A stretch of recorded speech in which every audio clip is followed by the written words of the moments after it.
Hello tout le monde, je vous retrouve aujourd'hui, donc je vais bien. J'avais envie de faire une petite vidéo concernant les rêves, car j'en ai fait un hier soir, j'en ai fait la semaine qui a précédé cette opération, qui finalement a été annulée.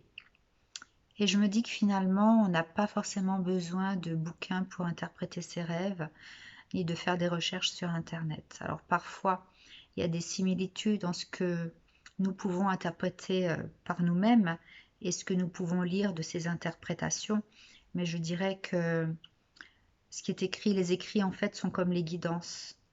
Ça va vous concerner ou pas, hein. Et je pense qu'on a cette capacité nous-mêmes à pouvoir interpréter les choses. Donc la semaine qui a précédé cette opération, j'ai rêvé que je me retrouvais entourée d'anges. Alors j'ai dit à ma collègue, soit ça veut dire que les anges seront autour de moi bientôt, soit que je vais les rejoindre. Et donc je pense, puisque j'ai fait appel à mon ange gardien hier avant d'entrer au bloc, en lui demandant d'être près de moi. Et ce rêve a été prémonitoire dans le sens où on m'assurait que je serais protégée ce jour-là. Ce caillot de sang qu'ils ont trouvé à l'arrière du cœur n'avait pas été présent apparemment il y a un mois quand j'ai fait mon scanner. Donc il s'est construit dans les mois, les semaines qui ont suivi. Et donc ce rêve était là pour me dire de ne pas m'inquiéter. Maintenant je le sais. Hier soir, j'ai fait un autre rêve qui n'a rien à voir. J'ai rêvé que j'avais placé des objets en bois sur le rebord d'une fenêtre. Des objets assez lourds. Et un de ces objets s'est penché pour regarder dans le vide. Et donc est tombé, a basculé. À ce moment-là, une personne passe et se le prend sur la tête, est blessée. J'ai pas du tout regardé ce que ça voulait dire dans les écrits, mais pour moi, cela signifie que même si je place quelque chose sur le rebord de la fenêtre, donc c'est de ma responsabilité bien sûr, mais si cette personne se le prend sur la tête, est-ce que de ma responsabilité? Et je ne pense pas. Je pense que toute décision que je prends, qu'elle puisse blesser ou pas quelqu'un, cela va dépendre du recul et de l'angle de vue qu'aura cette personne. Si cette personne avait longé le mur de là où j'étais de façon un peu plus éloignée, elle n'aurait pas pris cet objet sur la tête. Et donc je sais que certaines décisions que je prends peuvent blesser les autres. Mais cela blesse seulement lorsque l'autre en face n'a pas la compréhension ou ne veut pas entendre ce qu'on a à dire. Voilà pour cette interprétation. En tout cas, si vous faites des rêves prémonitoires, peut-être sans le savoir, il y a des indices pour ça.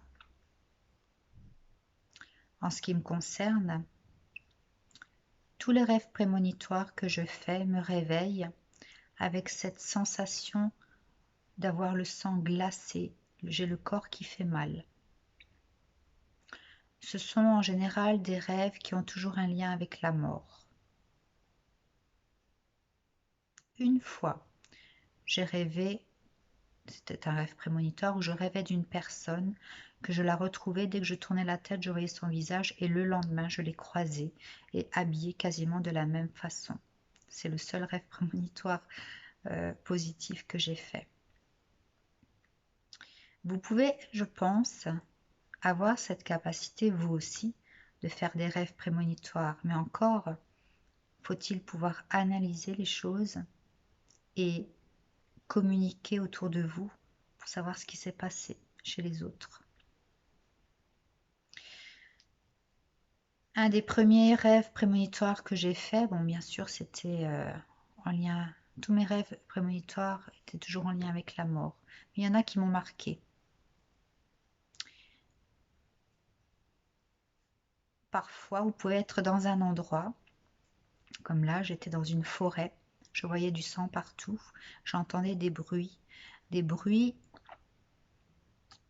violents, en fait j'entendais la souffrance.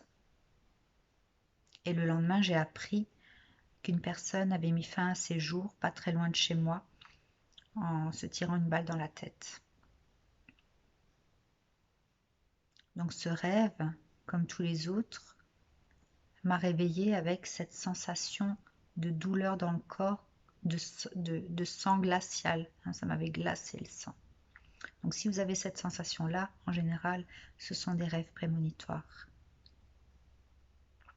Un autre rêve que j'avais fait, qui a précédé la séparation de mes parents, c'est que je me promenais avec la tête de ma sœur dans les mains, donc assez glauque aussi. Et en fait, dans les écritures d'interprétation de rêve, cela veut dire séparation d'être cher. Mais si j'analyse au fond de moi ce que cela veut dire, ça parlait d'une souffrance que nous pouvions avoir toutes les deux, ma sœur et moi.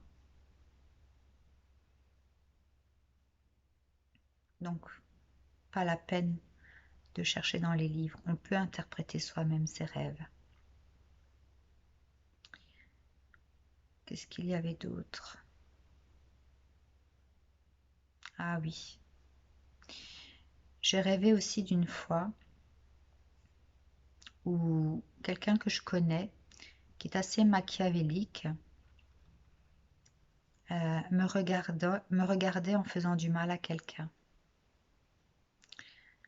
Donc pareil, réveil avec le corps qui fait mal, le sang glacé. Et 2-3 jours après, j'ai un collègue de travail qui a mis fin à ses jours aussi. Je ne sais pas de quelle façon. Mais c'est quelqu'un qui avait l'esprit perturbé par quelque chose. Alors je sais qu'il était très affecté par la situation sanitaire actuelle et que le fait de venir travailler physiquement le rendait paranoïaque. Donc d'où l'esprit qui était atteint. Et donc dans mon rêve, je voyais cette personne que je connaissais qui faisait du mal à cette personne en travaillant sur son visage, sur le visage de la personne en question.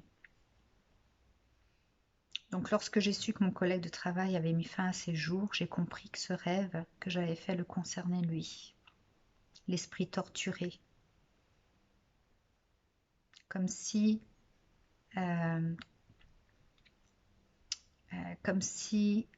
quelque chose de pervers, quelque chose de satanique s'était emparé de son esprit et qu'il n'avait plus le contrôle de lui-même en fait. Donc ce rêve, je l'ai interprété comme ça.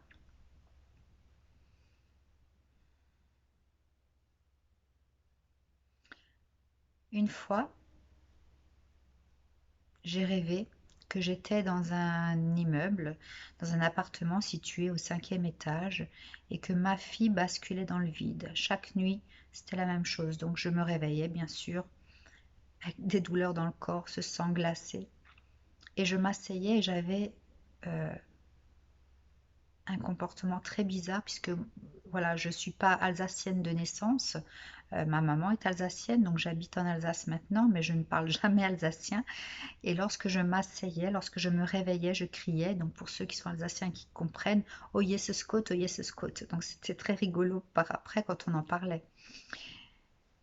Et donc le fait de tomber dans le vide signifie dans les écrits la folie. Et j'ai su que ça avait été un rêve prémonitoire lorsque je suis rentrée de vacances et que j'en ai parlé autour de moi et qu'on m'a appris que mon grand-père avait fait un choc post-opératoire. On avait dû lui mettre une camisole parce qu'il avait tendance à s'arracher la perfusion, à vouloir sortir de son lit alors qu'il n'était pas en état de pouvoir le faire.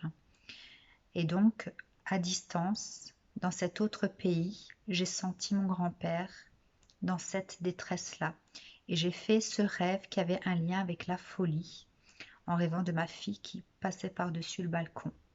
Et je me levais en criant « Oh yes Scott, oh yes Scott », des expressions que mes grands-parents utilisaient, qui étaient alsaciens. Donc, vous avez cette capacité de faire des rêves prémonitoires, si vous vous en souvenez et que vous discutez avec votre entourage de ce que vous rêvez, et peut-être qu'en communiquant cela, ils vous diront certaines choses, et là vous vous rendrez compte que vos rêves sont parfois prémonitoires. Et c'est pas parce que je suis médium sensitif que je suis la seule à en avoir. Tout un chacun peut avoir ce genre de rêve. Voilà, j'avais envie de partager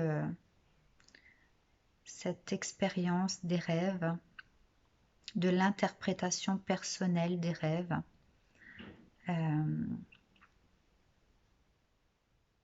Et c'est toujours intéressant de faire le lien avec ce que l'on vit au quotidien et la projection que nous pouvons avoir, cette capacité qu'a notre inconscient de percevoir les choses.